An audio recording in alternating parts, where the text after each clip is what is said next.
What's up guys, welcome back to my channel. In today's video, I'm going to be sharing with you 9 ways that my husband and I make travel a lot more affordable for ourselves. I'm of course referring to the times where we've paid for travel ourselves and not been sent away by a brand.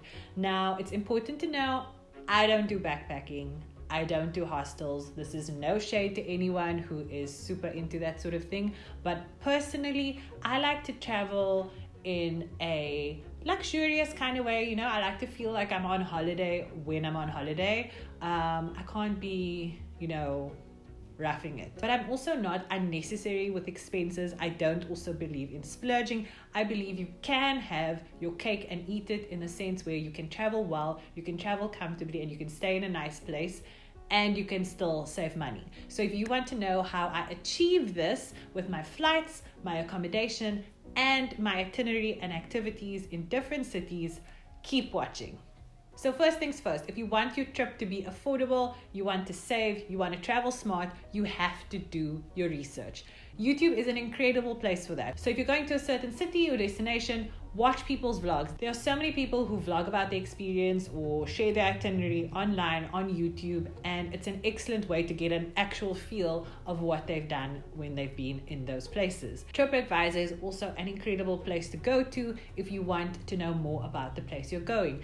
There is a TripAdvisor question and answer forum for every single question under the sun, from visa debates to certain accommodation discussions. You can also review certain accommodations through TripAdvisor, and there are always updated questions and answers being posed through those forums, so you can learn a lot from other people's experiences around the world.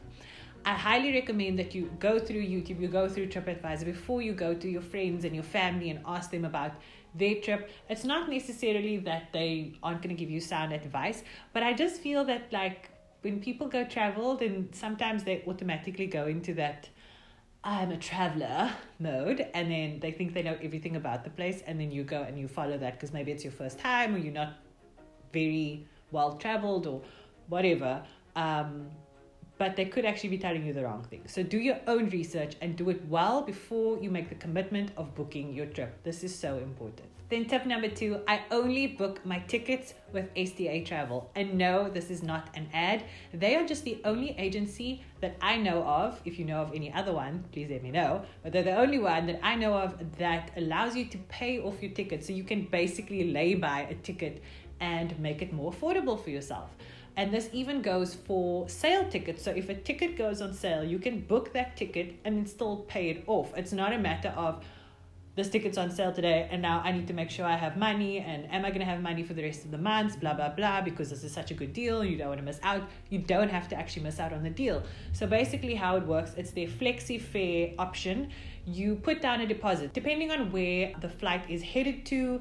That depends on the price of the deposit, but it's either 250 Rand, 500 Rand, or 1,000 Rand to secure the deal. 1,000 Rand is about $75 if you're not from South Africa.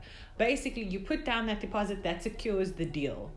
And then in however many installments you want, leading up until your trip, you pay off your ticket. Your ticket just has to be paid up by 30 days before your departure date. This technique really works for myself and my husband because we can be really bad at saving. So we'll think we're saving for a trip, or we think we're saving for something, and then we keep dipping our paws into that money, and then before you know, we don't know where the money went, and we don't have the thing we were saving for. So this helps for me because it puts me into that saving for travel mindset. So I know I've already made this commitment with the agency, so they're expecting me to pay this ticket off.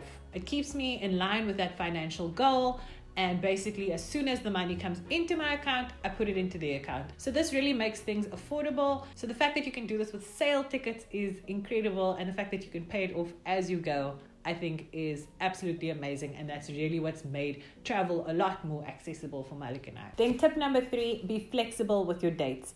Flights and accommodation prices can have a massive difference in between whether it's expensive or cheaper depending on where you go. So I recommend you are flexible by 2 to 3 weeks, because the things that can affect your flight and accommodation prices are things like events happening in that city. If you're not going for that event, for example, it's the World Cup or something on a grand scale, your tickets are going to be more expensive. Your accommodation is going to be more expensive. There may be a public holiday in your country, or in that country it may be over a weekend. All of those things affect the prices of your flights and your accommodation. So if you are wary of that and you do your research in advance, you can actually save big just by being flexible.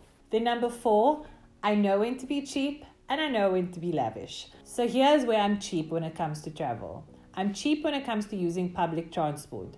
Ubers and all of those things can be super expensive, and if we have the novelty of safe and affordable public transport like the trains and the buses, I prefer to use those.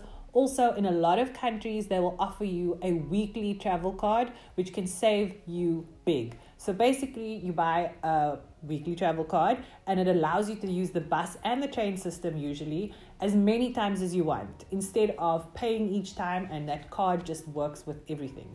So that can save you big.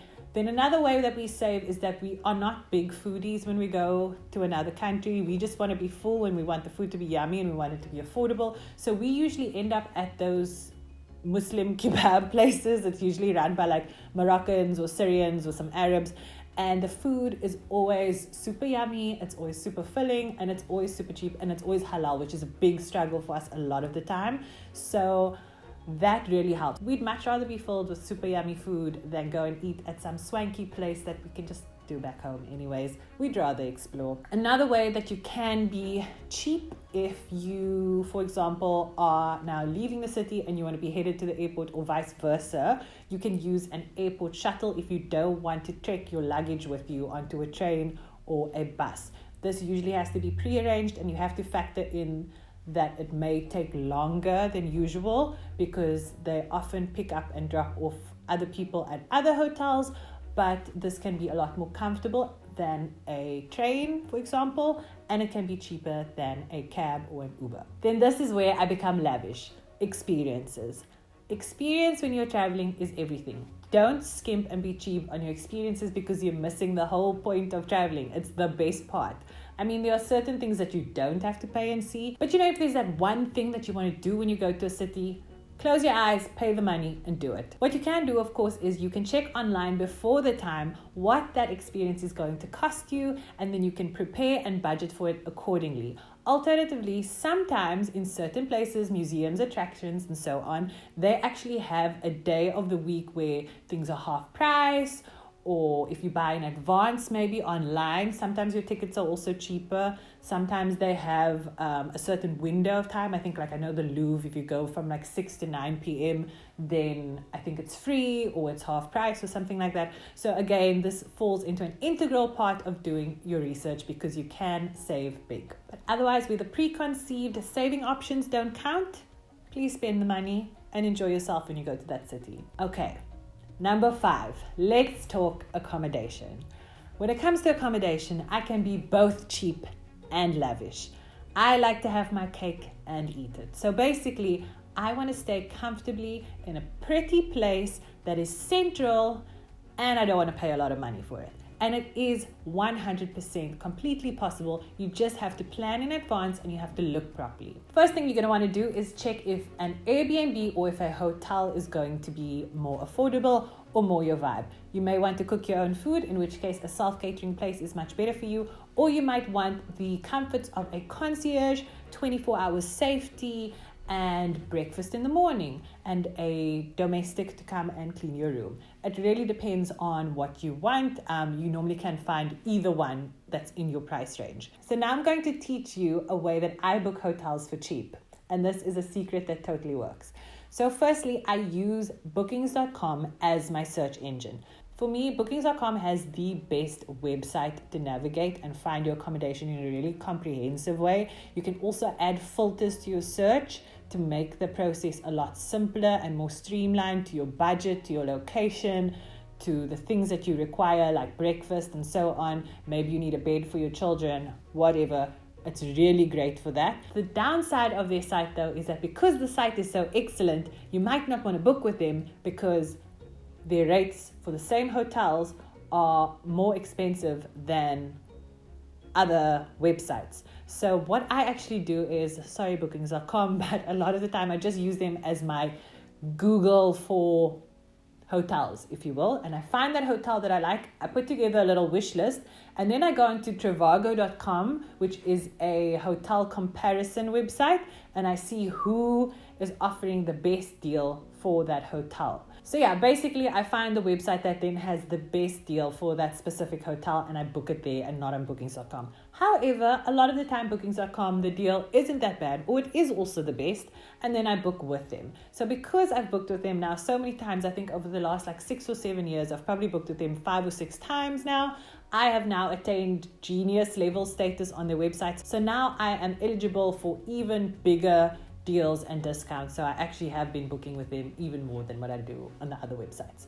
But it all depends. The rates do fluctuate. Then when I want to stay in an apartment, Airbnb is always the way to go. The great thing about Airbnb is it is also super safe and easy to navigate on the website itself. And also, your girl is hooking you up. If you have never used Airbnb before, in the description bar below, I have a sign-up code. And if you sign up with my sign-up code, you will get 600 Rand, which is about $45 to $50 off your very first Airbnb booking. And it really helps. Trust me. Now, number 6, let's talk budget. So basically, the rough rule of thumb that my husband and I use is to budget 1,000 Rand per day per person. So that makes it super easy when we're thinking in advance and we're doing a big calculation of the whole trip. If it's 10 days that we're going, that's 10,000 Rand per person that we will need to allocate. And this 10,000 Rand covers our public transport, our food, and also our activities that we're doing. Now, of course, some days your activity itself might be 1,000 Rand, but then the next day you might be doing something like just exploring the city on foot and not even use half of that budget. You could probably get away with much less. 1,000 Rand is about $75, by the way. So yeah, that's basically what we use as a rule of thumb, and it really works for us. And I've tried it in Thailand, which obviously meant we had so much money left over at the end.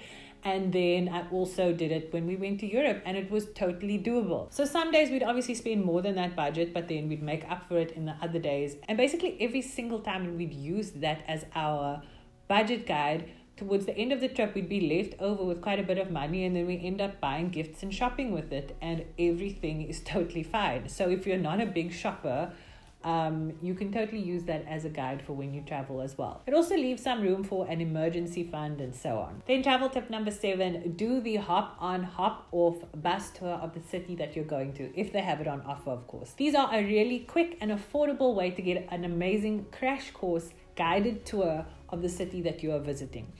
Normally these tours can go between 20 or 30 euros max, and basically those buses will take you on a route around the city. You can hop on, you can hop off, and you can stop off at each and every single site. This beats you walking around and trying to figure out where places are on your own.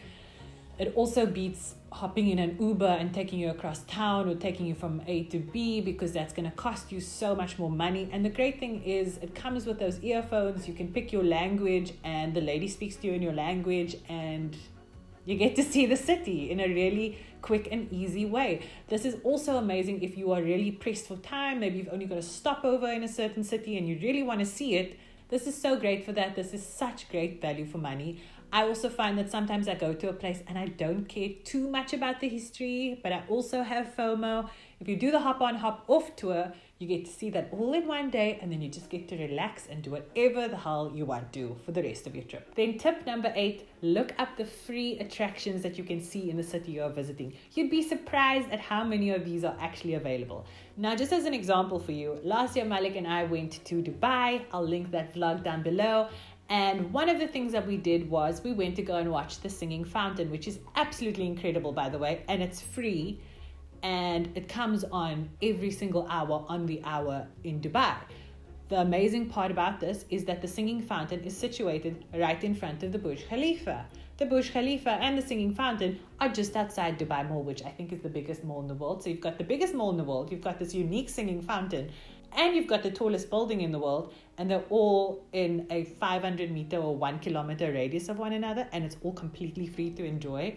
I thought that was so cool, and it really made me feel like I saw so much of my trip. Then tip number 9, if you can help it, try avoid visiting places where you need a visa, because visas can be really expensive, and this is something that you can truly save on. Again, as an example, last year when Marek and I went to Europe and Dubai, it cost us over 6,000 Rand for those visas, which is a lot of money. It may have even been 7,000, and I mean, that's another price of a plane ticket for people. That's like the rent of their apartment, you know. You can do so much with 7,000 Rand. And that's just for 2 people. I mean, imagine being a family. The amount would be insane. So it's a really great way that you can save. And it's a cost we often take for granted or we overlook because we just think, you know, it's just a little bit here and it's just a little bit there. But in the grand scheme of things, it is a lot of money. And if it's an expense you can avoid, try and avoid it. So if you really want to see the world and you don't know where to start with places where your passport does not require a visa. So that is it from me for today, guys. I hope you enjoyed this video and I hope that you learned something. As always, don't forget to like, share and subscribe. Leave me some love in the comment section below because I always love to hear from you. And if you guys want to see any more travel specific videos, please let me know in the comment section as well. I really want to do more of these. You guys are always asking me for travel tips and I love to share them. So let me know if there's something specific that you want to see and I will see what I can do for you. Thank you all so much for watching and I will see you all next time.